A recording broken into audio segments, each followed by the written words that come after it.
우리가 아는 바대로 하나님의 구원은 하나님께서 먼저 찾아오심으로 시작됩니다. 아브라함을 하나님께서 먼저 찾아오셔서 빛 가운데 말씀했다. 그렇게 스데반이 이야기를 하고, 또 우리가 아는 대로 모세를 하나님께서 먼저 찾아오셨습니다. 오늘 본문에도 기드온을 먼저 찾아옵니다. 예수님께서 일하는 베드로를 찾아가셔서 베드로를 제자로 부르시고, 또 바울을 주님께서 먼저 찾아가십니다. 우리가 알다시피 바울, 그는 하나님 앞에 악을 행하는 사람이었지요.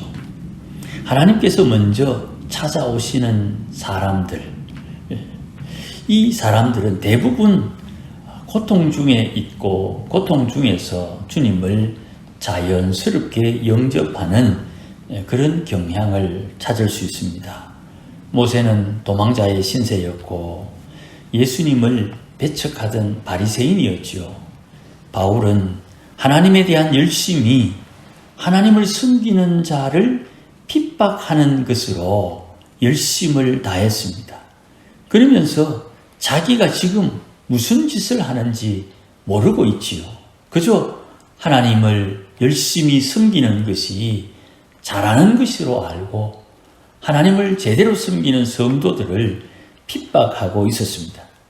그 공고함의 끝자락에서 빛 가운데 예수님을 만난 바울, 그 빛이 얼마나 강렬했던지 그는 눈이 멀었습니다.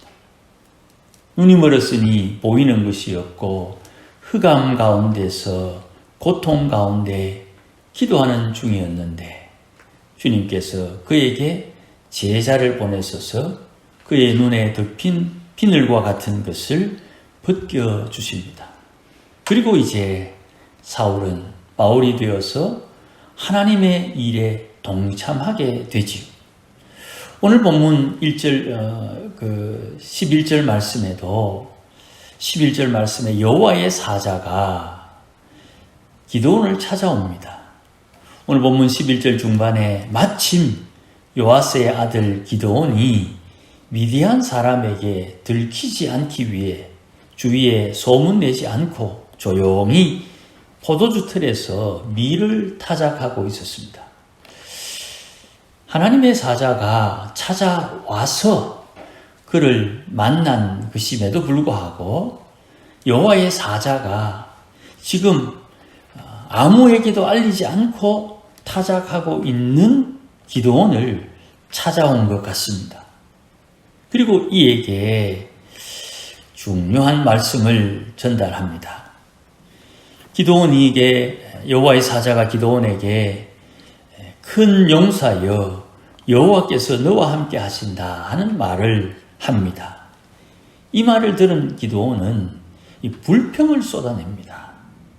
오늘 보면 12절에 큰 용사여 이렇게 불렀더니 13절에 대답하기를 나의 주여 여호와께서 우리와 함께 하시면 우리가 어떻게 이런 일을 당할 수 있습니까? 또 우리 조상들의 말에 의하면 하나님께서 애굽에서 우리를 건져내셨다고 했는데 그 하나님 지금 어디 계십니까? 그 하나님께서 행하신 이적이 우리에게 있습니까? 이렇게 기드온이 불평을 쏟아냅니다. 이게 아주 중요합니다. 우리가 하나님 앞에 우리 마음에 있는 것을 토로하는 것, 하나님 죽을 지경입니다. 하나님 속상합니다. 하나님 내 마음이 영 불편합니다. 이걸 이런 기도를 혹시 하나님 앞에 불경스럽다고 생각하지는 않습니까? 하나님을 알아야 됩니다. 하나님께서 얼마나 용납하시고 어디까지 용납하시는지를 깨달아야 됩니다. 우리와 함께 하시는 하나님, 그분이 우리에게 베푸시는 은혜의 폭이, 은혜의 깊이가, 은혜의 높이가 얼마나 되는지 알아야 됩니다. 지금 기드온이 여호와의 사자 앞에 이런 말을 하는 것 자체가 이게 불경스럽다고 생각할 정도의 엄청난 불평입니다. 하나님 계시면 하나님 계신 거 우리한테 좀 보여주소. 그런 내용과 비슷하거든요. 그때 애굽에서 이스라엘 백성을 건져내실 때 행하셨던 그 이적이 어디에 있습니까? 이렇게 여호와의 사자 앞에 불평하는 기도원의 모습을 우리가 봅니다. 그냥 속에 있는 것 확 쏟아내는 거예요.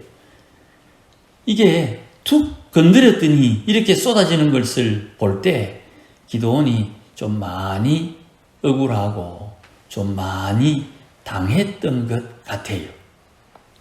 그런데 이런 불평을 듣는 여호와의 사자는 전혀 생뚱맞은 이야기를 합니다. 큰 용사는 이런 일을 하는 거예요. 14절 말씀에 여호와의 사자가 그를 향해서 말합니다.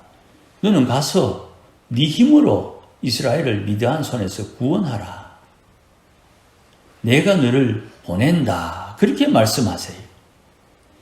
왜 이런 말씀을 하느냐 하면 12절 말씀 때문입니다. 큰 용사여 여호와께서 너와 함께 계신다. 하나님께서 함께 계신다. 임마누엘이죠. 성령께서 우리와 함께 하시면 우리가 주의 주시는 힘을 의지하여 하나님의 구원을 행할 수 있는 것입니다. 왜 그렇습니까? 주님이 보내셨으니까. 오늘 14절 말씀에 너는 너의 힘으로 했는데 이 너의 힘 이것이 하나님께서 함께하는 사람, 하나님께서 함께하는 사람이 가지고 있는 힘, 그 힘을 하나님께서 시키는 대로 순종할 때 그 능력이 제대로 나타나는 것입니다. 사사 중에 이런 사사가 한 명 더 있죠. 삼손입니다. 삼손이 하나님께서 나실인으로 세웠지 않습니까? 그리고 그가 사사의 직함을 잘 감당하는데 기드온과 삼손의 차이 하나 있습니다.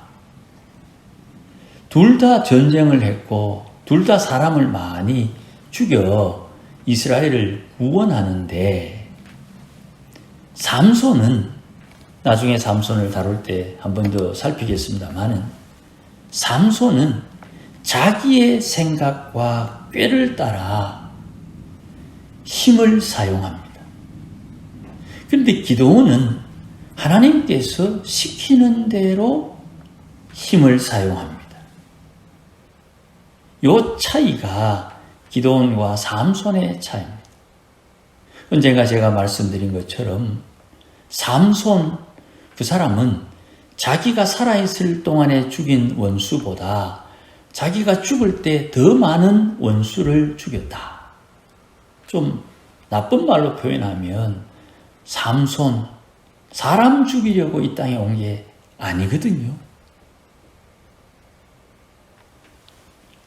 물론 기드온도 6장, 7장에 가면 그의 허물이 드러납니다만은 그는 자기를 보내신 분에 의해서 자기가 해야 할 일을 행하게 됩니다.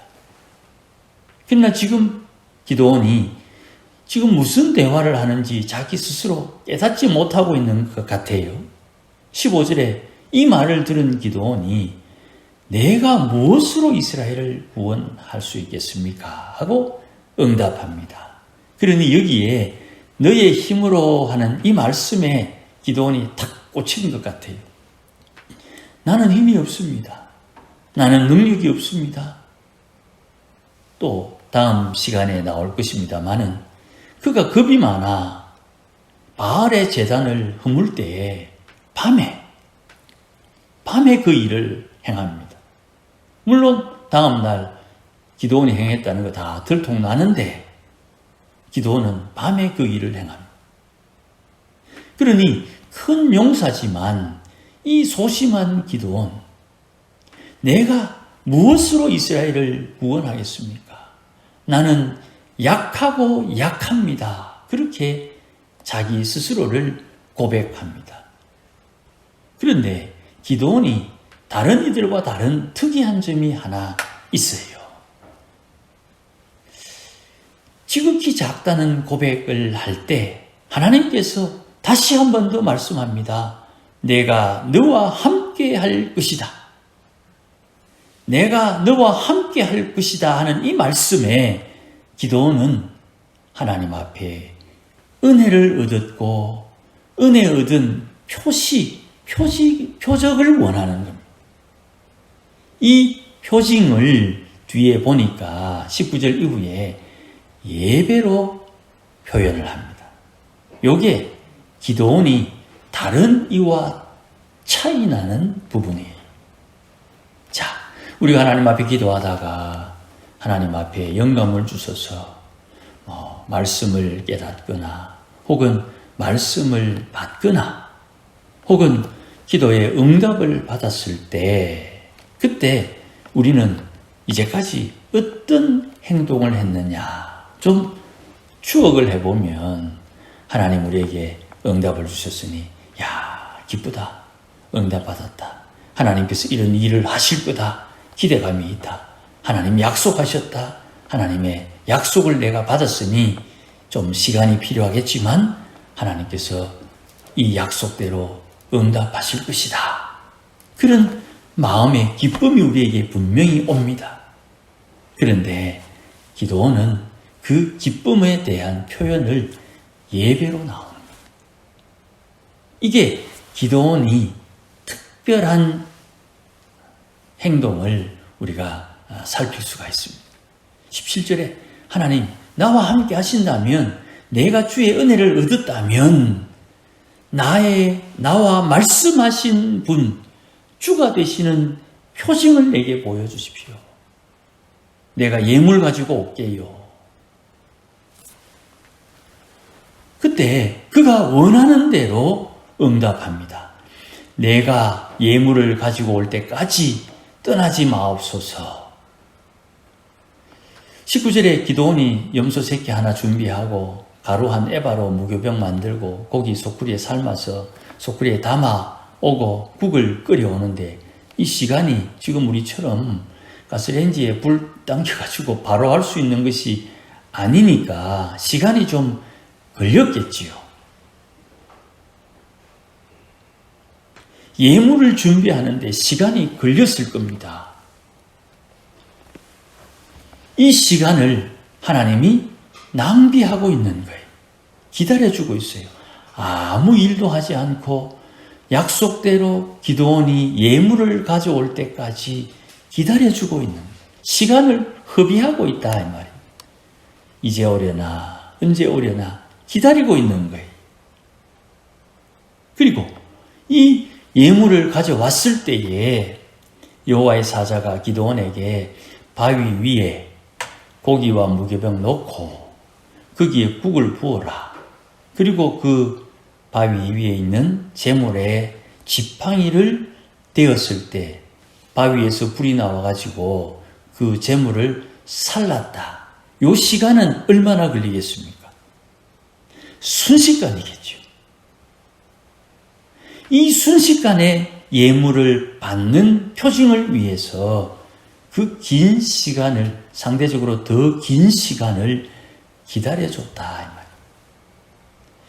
출애굽기에 모세의 사건 처음에 출생의 비밀을 보면요. 모세가 소명받기 전까지 하나님께서 시간을 100년 정도 허비합니다. 모세가 80이 될 때 하나님께서 모세를 불렀으니까 일단 산술적으로 80년 지났지요. 그가 태어나기 전에 그들이 고통받고 있고 이스라엘 백성들이 하나님 앞에 울부짖는 시간이 그냥 뭐 좀 계산하기 쉽게 한 20년 흘렸다 생각하면 5년, 10년이 아니라 20년 잡아도 100년입니다. 10년 잡아도 90년. 하나님께서 이 사람을 불러 하나님의 일에 40년 쓰기 위해서 100년을 허비했다. 우리가 하나님의 일하심에 좀 느긋함이 있어야 됩니다. 물론 우리 마음에는 주여 오늘입니까? 내일입니까? 속히 이루어 주옵소서 하는 그 기도가 눈물 날 정도의 안타까움과 속상함이 있지만 주님께서 이 일을 우리에게 요구하는 것입니다. 또 지금 살필 수는 없습니다만은 이 기드온이 미디안과의 전쟁하는 시기, 오늘 본문의 요 시기, 전쟁 기간이 얼마 정도 됐겠습니까? 우리처럼 뭐 차 타고 다니지 않고 하니까 한 석 달? 뭐 계산하기 쉽게 한 100일 잡읍시다. 이 기드온의 전쟁 100일 정도 시간을 사용하고 기드온이 살아있는 40년 동안 하나님께서 그에게 평강을 주십니다. 그러니 하나님의 역사하심 속에 우리의 자세는 조금 더 하나님 앞에 겸손해질 필요가 있는 거예요. 우리의 계획대로, 우리의 시각대로, 우리의 시간에 쫓기는 것에 따르지 않고 하나님께서 정한 그 과정을 거쳐야 되는 거예요. 요셉 이야기 우리 잘 압니다. 창세기에 요셉이 고난의 시간을 13년 보내는데 이 주님께서 정해놓은 이 13년 전에 요셉은 이미 하나님의 시험을 다 통과합니다. 그래서 떡과는 술과는 그 꿈을 해몽하고 난 뒤에 거의 2년을 더 기다립니다. 그 꿈 해석과 함께 이미 다 끝난 상황이에요. 그런데 2년의 기간을 하나님께서 더 채우시고 그에게 하나님이 응답하시는 거예요. 우리가 우리의 계획 아닙니다. 하나님의 계획 안에서 나는 그 과정들을 이해하고 깨닫고 어찌 될 것을 알고 있어도 하나님의 역사하심은 우리와 조금 차이가 난다는 것을 마음에 여유롭게 좀 가지고 있어야 됩니다. 이렇게 기드온에게 이 손님이 여호와의 사자, 주님 되시는 표징을 보여주고 난 뒤에 기드온이 슬퍼합니다. 22절 말씀에 여호와의 사자인 줄을 깨닫고 내가 여호와의 사자를 대면했으니 나는 이제 죽을 것이다. 그렇게 생각을 해요. 그런데 처음에 이 여호와의 사자가 여호와께서 너와 함께한다. 내가 너와 함께할 것이다 하는 말씀을 듣고 예배를 받은 그 하나님께서 기드온에게 응답합니다. 안심해라. 두려워하지 말라. 너는 죽지 않는다. 요 죽지 않는다는 요 말이 전쟁에서 죽지 않는다는 말도 포함됩니다. 하나님께서 하나님의 일을 하는 사람, 그와 화평의 언약을 맺는 거예요. 그 화평의 언약을 여호와께서 맺어주셨기 때문에 여호와를 위한 화평의 언약이 되어야 되는데 사람들이 종종 나를 위한 화평의 언약으로 오용할 때가 들어 있어요. 이게 조심해야 되는 것입니다. 여호와의 샬롬은 하나님과 우리 사이에 화평케 하는 언약이에요.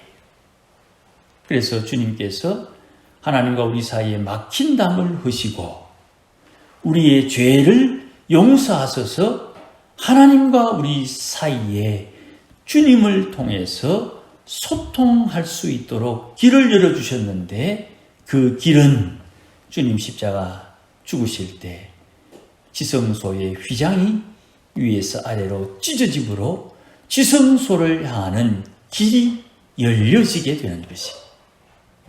그 샬롬, 화평은 주의 역사하심에 동참하는 이들에게 주어지게 되는 것이에요. 그러니 하나님께서 우리에게 샬롬을 허락하셨다는 표시는 의외로 내가 너의 아버지가 되어주겠다 하는 말씀이에요. 우리가 하나님을 아버지라 부르는 거기에는 하나님의 샬롬이 있어요. 주님, 하나님 아버지 할 때 하나님께서 우리에게 응답하시는 것은 네가 나를 불렀느냐 이렇게 응답이 오는 거예요. 왜 불렀느냐? 무엇이 필요하냐? 내가 너의 힘이다. 내가 너의 능력이다. 내가 너의 생명이다. 그렇게 응답하시는 거예요. 그러니 우리가 기도할 때 그냥 아무 생각 없이 내뱉는 말이라 할지라도 하나님 아버지 할 때 하나님께서 우리가 듣든지 못 듣든지 하나님 샬롬의 하나님이요. 왜 불렀느냐? 내가 무엇을 도와줄까? 그렇게 응답하시는 거예요. 그러면 그때 나를 위한 기도의 제목은 여호와의 샬롬에서 어긋나는 거예요. 하나님 아버지, 내가 뭘 도와줄까 할 때 절대로 내게 필요한 것을 고백하지 맙시다. 주님, 내가 주를 위하여 무엇을 해야 됩니까? 로 응답해야 되는 거예요. 알려드렸습니다. 알려드렸습니다. 하나님 아버지, 원하는 게 뭐냐? 내가 주를 위해서 무엇을 할까요? 이렇게 나가야 되는 거예요. 너에게 가장 소중한 것이 무엇이냐? 하나님, 우리 아들이요. 하나님, 우리 딸이요. 할 때 주님 무엇을 바칠까요? 하나님, 우리 아들이요. 하나님, 내 아들이지만 주님을 위해서 내어드립니다 하는 고백이 있어야 되는 거예요. 내 아들이요, 지극히 약하고 가장 작은 자입니다. 그가 무엇으로 하나님의 은혜를 나타낼 수 있겠습니까? 기도원에게 한 말처럼, 그래, 걱정하지 마라, 안심해라, 두려워하지 마라. 그 아들과 내가 함께 해줄게. 그 딸과 내가 함께 해줄게. 그러니 주님께서 원하는 것이 무엇인지 알고 하나님이 원하는 것을 통해서 하나님을 기쁘시게 하는 그가 하늘에 소망이 있는 거예요. 하나님께서 상급 준비할 수 있는 기회를 주시는 거예요. 여기에 계명에 나오는 것처럼 10번째, 탐심을 심으면 안 되는 거예요. 심령이 가난한 사람이 하늘나라를 상속받잖아요. 뒤집어서 이야기합니다. 하늘의 구원을 받은 사람은 반드시 심령이 가난해야 돼. 하늘의 구원을 받은 이가 심령이 가득 차 있어 무거우면 안 되는 거예요. 구원받은 이는 심령이 가난해야 되는 거예요. 그러니 여호와의 샬롬은 하나님과 우리 사이의 화평인데, 하나님과 우리 사이의 화평은 하나님하고 내하고 맞먹는 게 아닙니다. 하나님께서 교회에 복음을 맡기셨잖아요. 교회가 복음을 받았으면 우리 생각에 복음 받았으니 복음 전해야지. 그 틀린 거예요. 복음을 주신 하나님 앞에 예배하는 게 1번이에요. 내게 사명을 주셨으면 사명 받은 나는 첫 번째 사명 주신 분 앞에 예배하는 것이 1번이에요. 하나님께서 우리 교회에 복음을 주셨으면 복음 받은 우리 교회는 복음 주신 하나님 앞에 예배하는 것이 1번이에요. 그 예배 가운데 하나님의 은혜와 힘, 능력, 복을 공급받고 그것을 사용함으로 하나님의 뜻하신 바가 이루어지는 것이 순서가 정해져 있어요. 주님께서 우리에게 먼저 찾아오십니다. 우리가 어떤 일을 하고 있을 때 마침 그때 시간 맞추어서 때 맞추어서 하나님 우리를 찾아오십니다. 하나님과 대화하는 중에 놓치지 말아야 됩니다. 주 되심의 표징. 내 인생의 내 삶의 주인이 누군지를 분명히 아는 거기에 하나님의 역사가 시작되는 시작점이 되는 거예요. 그러니 우리 각자의 삶이 다 다르기 때문에 이 형편과 처지와 상황이 다르니까 각자의 자리에서 하나님 앞에 예배함으로 하나님을 섬기고 그 예배 받으신 하나님께서 우리에게 주시는 은혜, 샬롬, 안심하라, 두려워하지 마라, 살려줄 것이다. 이 말씀이 우리로 하여금 주의 일을 감당할 수 있게 하는 것이에요. 지혜를 따라 우리 형편과 처지에서 주님을 아름답게 섬기며 공배하는 온 교회와 성도들이 되시기를 주의 이름으로 축복합니다. 기도하십시다. 하나님 아버지 고맙습니다. 주님 우리를 찾아오실 때 주님 만나 기뻐하면서 행복해 할지라도 하나님 앞에 예배하는 것을 게을리하거나 잊지 않도록 날마다 깨우쳐 주시고 늘 깨어있어 주님 기뻐하는 바를 행할 수 있도록 주의 권속들에게 은혜와 복을 다하여 주시옵소서. 예수님의 이름으로 기도하옵나이다. 아멘. 이제는 우리 주 예수 그리스도의 크신 은혜와 하나님 아버지의 크신 사랑과 성령님의 충만하심과 인도하심과 깨우치심이 오늘도 하나님 앞에 예배함으로 주의 일에 동참하기를 소원하고 하나님 기뻐하는 바를 깨달아 주를 기쁘시게 하며 살기를 다짐하는 모든 믿음의 권속들 심령 위에 우리 교회 위에 이제로 영원토록 함께 계실지어다. 아멘.